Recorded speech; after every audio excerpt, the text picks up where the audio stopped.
creating a company is going to be fun. I would say it's really not that fun. I mean, there are periods of fun, and there are periods of where it's just awful. And particularly if you're the CEO of the company,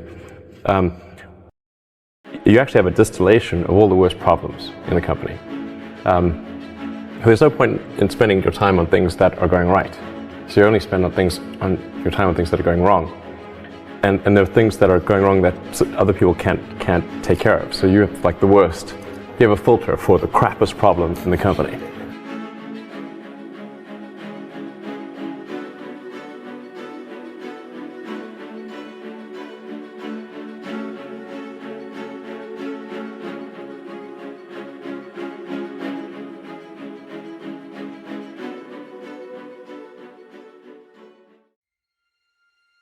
Well, I certainly have lost many battles. So far I've not lost a war, but I've certainly lost many battles. Oh, yeah, more than I can count, probably. I mean, we had many, at Tesla we came many times close to bankruptcy. In fact, at the end of 2008, we were only a few days from bankruptcy. Literally 2 days, or 3 days maybe. I gave basically both SpaceX and Tesla from the beginning a probability of less than 10% of likely to succeed. In the beginning, I wouldn't even let my friends invest because I didn't want to lose their money. I thought it was like, I'd rather lose my own money. We almost did die at SpaceX actually. So I budgeted for 3 flights. I mean, technically, I did have a plan where I had the money from PayPal. I had like about 180 million from PayPal.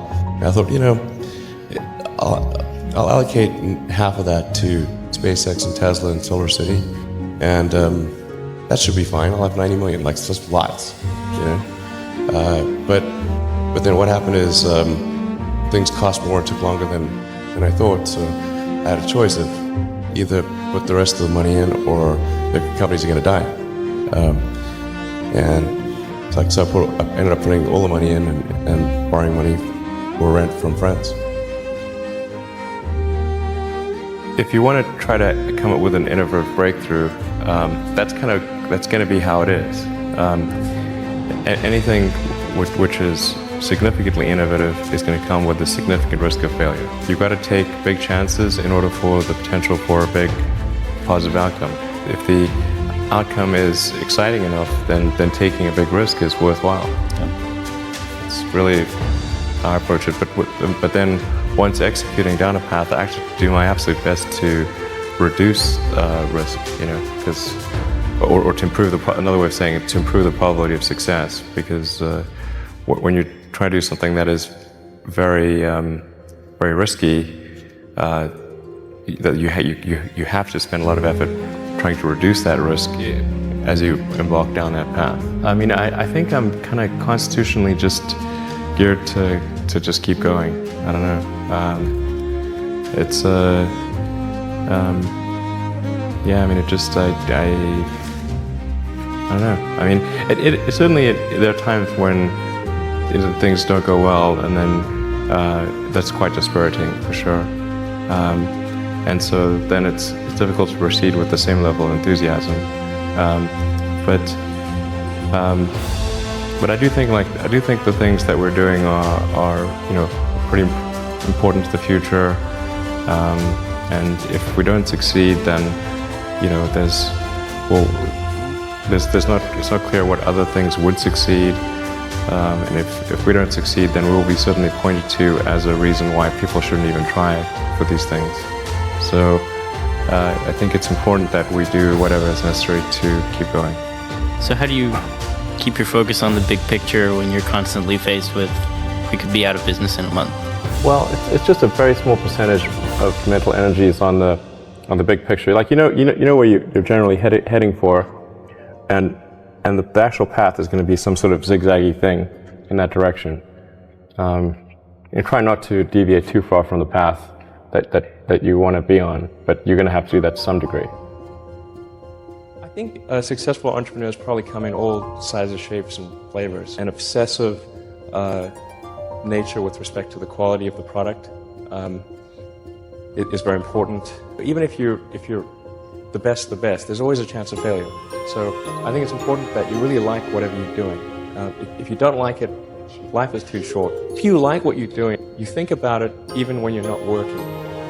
It's something that your mind is drawn to. And if you don't like it, you just really can't make it work, I think. A lot of times people think like creating a company is going to be fun. I would say it's not. It's really not that fun. I mean, there are periods of fun, and there are periods of where it's just awful. And particularly if you're the CEO of the company, you actually have a distillation of all the worst problems in the company. There's no point in spending your time on things that are going right. So you only spend your time on things that are going wrong. And there are things that are going wrong that other people can't take care of. So you have like the worst. You have a filter for the crappiest problems in the company. The most pernicious and painful problems. I think you have to feel quite compelled to do it and have a fairly high pain threshold. And there's a friend of mine who says like starting a company is like staring into the abyss and eating glass. And there's some truth to that. The staring into the abyss part is that you're going to be constantly facing the extermination of the company. Because most startups fail. It's like 90%, arguably 99% of startups fail. So that's the staring into the abyss part. You're constantly saying, okay, if I don't get this right, the company will die. It can be quite stressful. And then the eating glass part is you've got to do the problems. You've got to work on the problems that the company needs you to work on, not the problems you want to work on. And so that's you end up working on problems that you'd really wish you weren't working on. And so that's the eating glass part. And that goes on for a long time. You may have heard me say that it's good to think in terms of the physics approach of first principles, which is rather than reasoning by analogy, you boil things down to the most fundamental truths you can imagine, and you reason up from there. And this is a good way to figure out if something really makes sense, or if it's just what everybody else is doing. It's hard to think that way. You can't think that way about everything. It takes a lot of effort. But if you're trying to do something new, it's the best way to think. And that framework was developed by physicists to figure out counterintuitive things like quantum mechanics. So it's really a powerful method. The reason I came out to Stanford was actually to work on energy storage technologies for electric cars. That summer of '95, I was looking at the internet, and it seemed to me like the internet was going to have a big effect on humanity. So I thought, well, I can either work on electric vehicle technology and do my PhD at Stanford and watch the internet get built, or I could put my studies on hold and try to be part of the internet. And at first I tried to get a job at Netscape because that was the only internet company. And they didn't respond to me. So then I was like, okay, if I can't get a job at the only internet company, then I better try starting something. But I talked to my professor and I said, look, I'm going to try starting a company. It's probably not going to succeed. And if it doesn't succeed, can I come back? And he said, sure, no problem. And so I put my studies on hold and started the company. If things had just gone a little bit the other way, both companies would be dead. And I like one of the most difficult choices I've ever faced in life was in 2008. I think I had maybe $30 million left, or $30 or $40 million left in 2008. And I had two choices. I could put it all into one company, and then the other company would definitely die, or split it between the two companies. But if I split it between the two companies, then both might die.